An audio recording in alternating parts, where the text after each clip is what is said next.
Alerta máximo de caráter profético. O mundo acaba de presenciar o cumprimento de uma das mais sombrias profecias do livro do Apocalipse. E quase ninguém percebeu.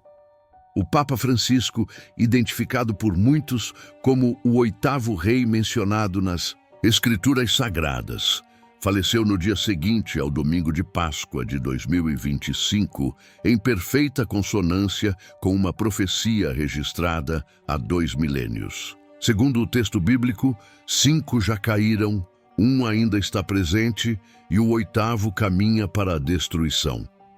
O momento temido por muitos intérpretes das Escrituras finalmente se concretizou. E você está preparado para o que está por vir? Na manhã do dia 21 de abril de 2025, o cardeal Kevin Farrell fez o anúncio oficial da morte de Francisco aos 88 anos. Às 7h35 desta manhã, o bispo de Roma, Papa Francisco, retornou à casa do Pai, declarou solenemente o camerlengo. O fato de sua morte ter ocorrido imediatamente após uma das datas mais importantes do cristianismo não passou despercebido por estudiosos atentos das profecias e sinais do fim dos tempos. Estaria esse acontecimento impregnado de simbolismo espiritual? Poucos se atrevem a discutir abertamente o que essa data pode representar. Em Apocalipse 17, 10, 11, encontramos uma mensagem misteriosa que há séculos instiga estudiosos da Bíblia. São 7 reis, 5 já se foram, um ainda reina e outro ainda virá, mas durará pouco. E então surge a besta, que é o 8º, rei. Ele é um dos 7, mas caminha para sua ruína. Essa passagem sempre foi alvo de debates intensos. Quem são esses reis? O que eles representam? E como essas imagens podem ser aplicadas aos acontecimentos atuais? Para entender essa possível conexão entre a profecia e o que estamos vivendo, precisamos observar o contexto mais amplo do capítulo 17 do Apocalipse. João relata uma visão impactante. Uma mulher sentada sobre uma besta de cor escarlate, com 7 cabeças e 10 chifres.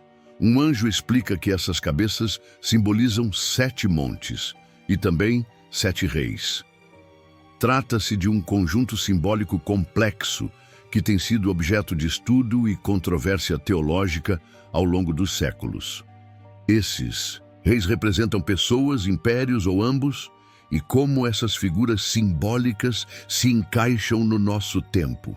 Para responder, é essencial compreender tanto o contexto histórico em que o livro foi escrito, quanto os princípios de interpretação profética utilizados nas Escrituras. O Apocalipse foi escrito em uma época de perseguição intensa contra os cristãos, provavelmente durante o governo do imperador Domiciano, por volta do ano 95. Os seguidores de Cristo eram forçados a escolher entre fidelidade a Deus ou submissão ao culto imperial. João, possivelmente o mesmo autor do Evangelho de João, estava exilado na ilha de Patmos por causa de sua fé e do testemunho de Jesus. Ali, em meio ao sofrimento, ele recebeu as visões apocalípticas. Antes de seguir adiante, precisamos firmar alguns fundamentos. Ao estudar profecias, é essencial deixar que a Bíblia se explique por meio dela mesma, comparando passagens paralelas, observando padrões simbólicos e interpretando dentro do contexto. Por exemplo, em Daniel 7, vemos que bestas representam impérios e chifres são reis ou nações. Esse padrão também se aplica ao Apocalipse. Outro princípio crucial é compreender o que esses símbolos teriam significado para os primeiros cristãos, mas também reconhecer que profecias muitas vezes têm aplicações múltiplas, com cumprimentos parciais na história e um desfecho final nos últimos dias. Então, quem são esses 7 reis mencionados no Apocalipse? E qual a relação disso? Tudo com a recente morte do Papa Francisco. Estaríamos à beira de um marco profético decisivo, delineado há quase 2 milênios. As respostas podem ser mais impactantes do que você imagina. e mudar completamente sua percepção dos tempos em que vivemos.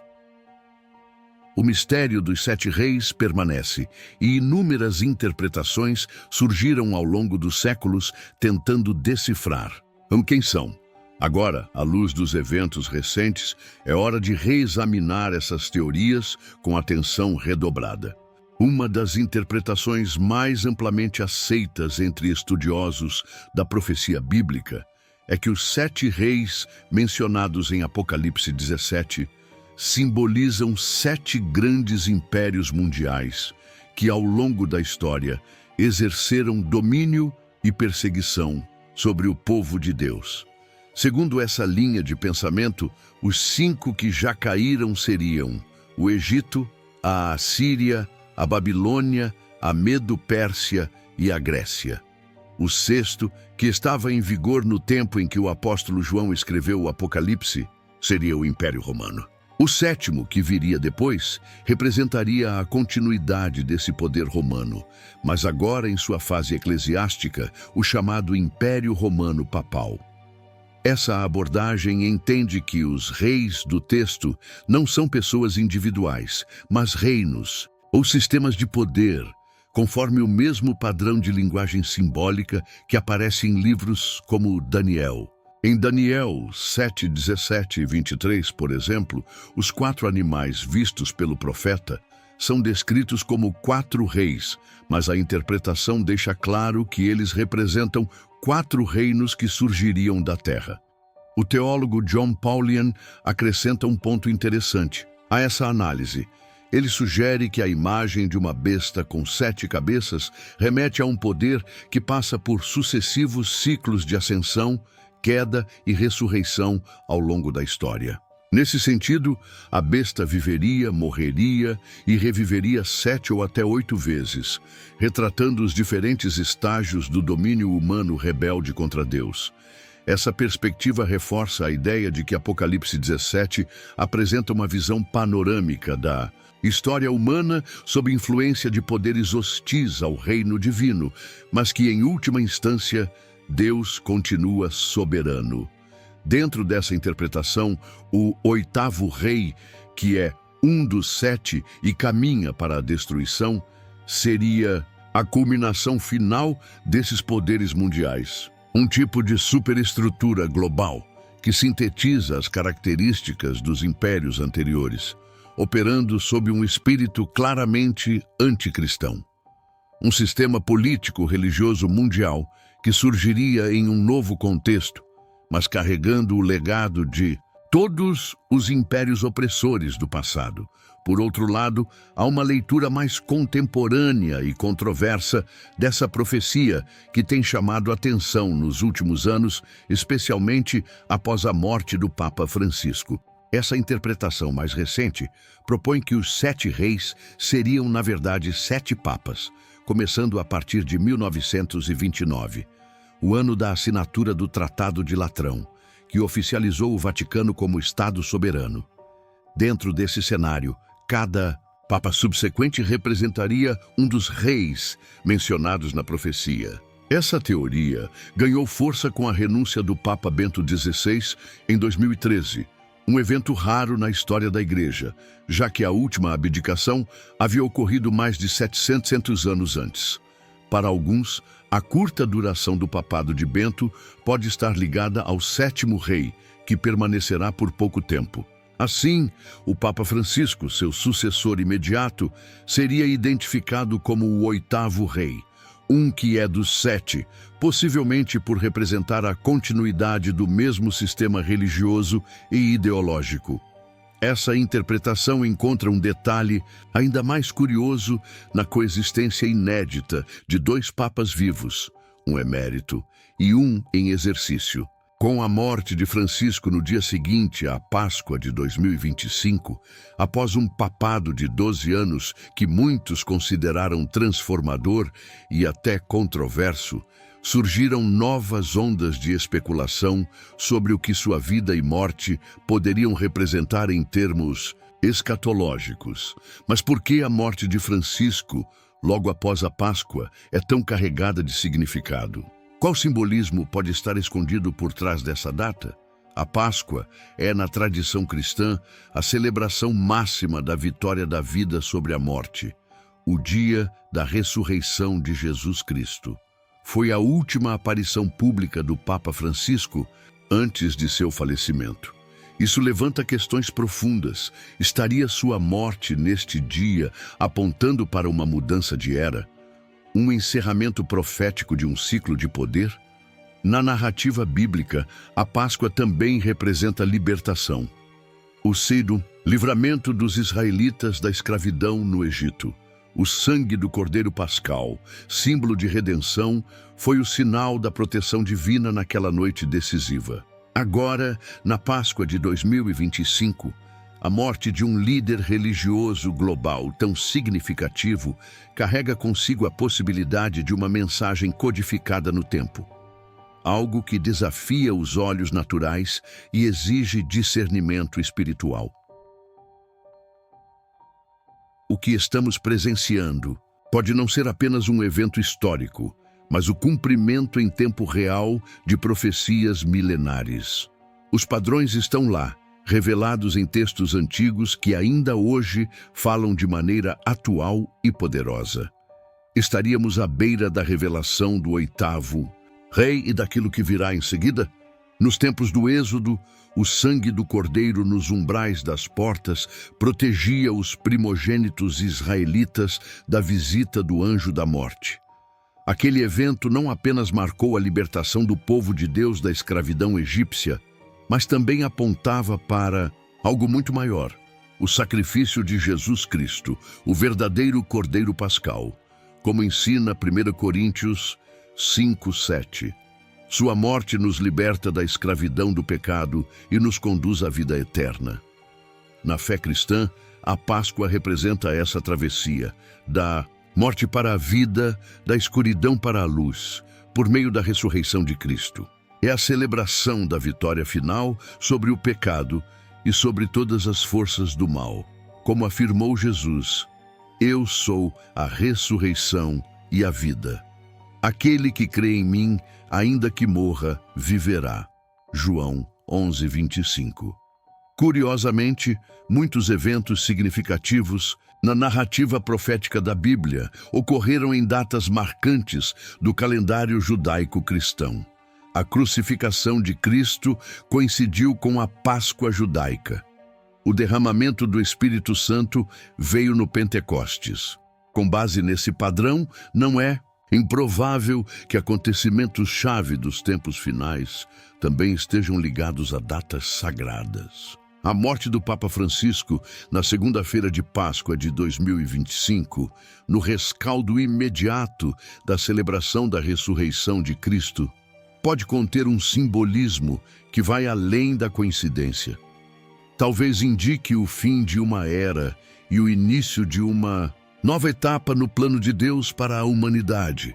Há elementos que tornam esse momento ainda mais relevante sob uma ótica profética. Francisco foi o primeiro pontífice a adotar o nome de São Francisco de Assis, símbolo de simplicidade, paz e serviço aos pobres. Também foi o primeiro papa jesuíta e o primeiro originário do Hemisfério Sul. Seu pontificado ficou marcado por gestos de humildade e mudanças notáveis. Recusou viver nos aposentos papais tradicionais, preferindo a modesta Casa Santa Marta. Suas posições sobre questões como meio ambiente, imigração, sexualidade e justiça social provocaram reações intensas, sendo aclamado por uns como um reformador corajoso e criticado por outros como alguém que diluía os ensinamentos históricos da Igreja. Sua última bênção pascal, proferida por um assistente devido à sua fragilidade física, destacou temas urgentes como a situação de crianças em zonas de guerra e o crescimento preocupante do antissemitismo. Foram palavras que pareciam ecoar as dores e tensões de um mundo em crise. Outro detalhe que chama a atenção são os números em torno de seu papado. Francisco foi eleito em 13 de março de 2013 e faleceu exatamente 12 anos e 39 dias depois. Na simbologia bíblica, o número 7 é frequentemente associado à totalidade, à plenitude. Aparece em inúmeros contextos, desde a criação do mundo até os 7 selos, trombetas e taças do Apocalipse. Já o número 8, por sua vez, frequentemente aponta para um recomeço. 8 pessoas foram salvas na Arca de Noé para dar início a uma nova era. A circuncisão era realizada ao 8º dia, marcando o início de uma aliança. Se o Papa Francisco for de fato o 8º rei da profecia, como muitos interpretam, sua morte pode simbolizar o início de um novo e decisivo capítulo da história, talvez o último antes da manifestação final de Cristo. No contexto do capítulo 17 de Apocalipse, os 7 reis estão associados a uma besta de cor escarlate, sobre a qual está montada uma mulher chamada Babilônia, a Grande. Ela é descrita como vestida com luxo, embriagada com o sangue dos santos, adornada com ouro e pedras preciosas. Essa imagem tem sido interpretada de maneiras diversas ao longo dos séculos. Apocalipse 17:18 afirma que a mulher representa a grande cidade que reina sobre os reis da terra. E muitos identificaram essa cidade como Roma, seja na sua forma imperial antiga ou no seu papel religioso posterior. Desde a Reforma, teólogos protestantes vêm associando essa mulher a um sistema religioso corrompido, distante dos ensinamentos de Cristo, e frequentemente identificam o Vaticano como o centro desse sistema. Outros estudiosos, com uma visão mais ampla, interpretam a Babilônia como um símbolo de qualquer estrutura global, política, econômica ou espiritual, que se opõe à soberania divina. O fato de a mulher estar montada sobre a besta indica uma relação complexa entre autoridade religiosa e poder político. Uma parceria onde a religião exerce influência, mas também depende do suporte da estrutura secular. A partir desse entendimento, a morte do Papa Francisco, exatamente após a celebração da ressurreição de Cristo, poderia não ser apenas um fato marcante para a Igreja, mas um sinal profético. Estaria a besta prestes a se manifestar em sua forma final? Estaríamos presenciando o desfecho de um ciclo de 7 reis e o surgimento do 8º, conforme previsto no Apocalipse. O tempo revelará. Mas os sinais, para quem observa com atenção, parecem cada vez mais alinhados com as palavras escritas há 2 milênios.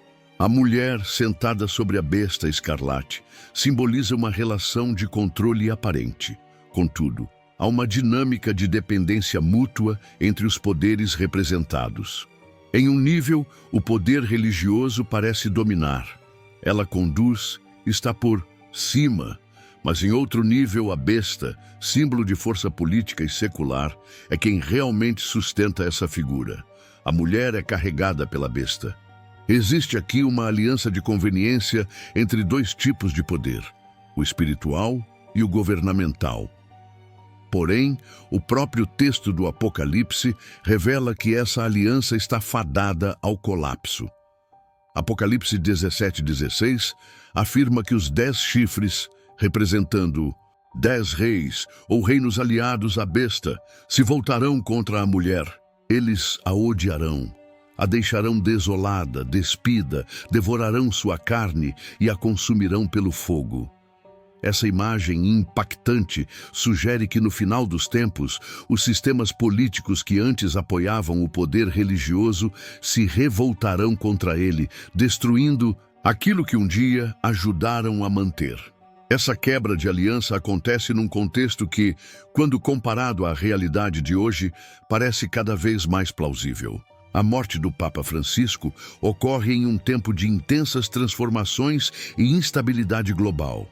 Conflitos armados, particularmente no Oriente Médio, se intensificam. A economia mundial enfrenta ondas de incerteza.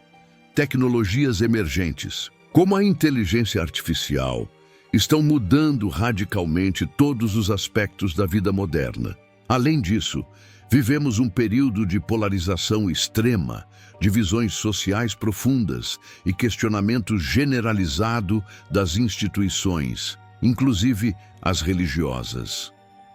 Nunca foi tão evidente o desgaste da credibilidade das estruturas tradicionais. O mundo parece caminhar para um ponto de inflexão. A angústia coletiva cresce, enquanto antigas certezas são substituídas por dúvidas existenciais.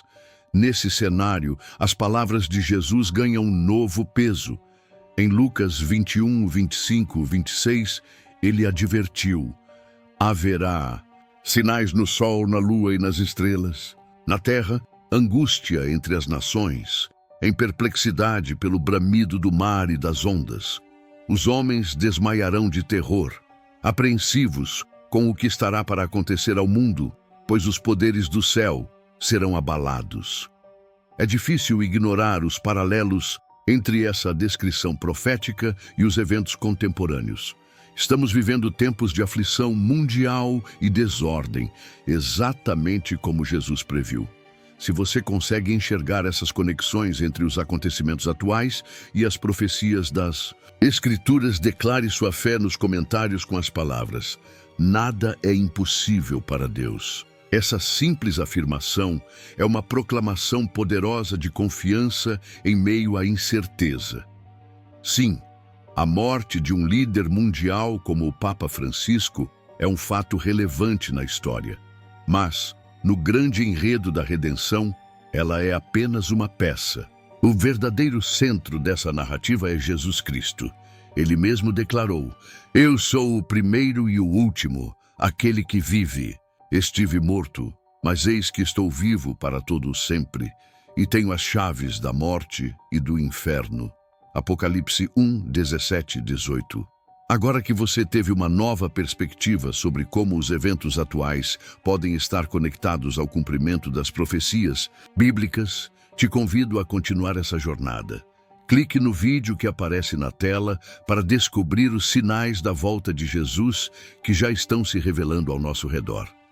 Compreender esse plano divino em ação pode fortalecer sua fé como nunca. Antes, clique agora e veja por si mesmo.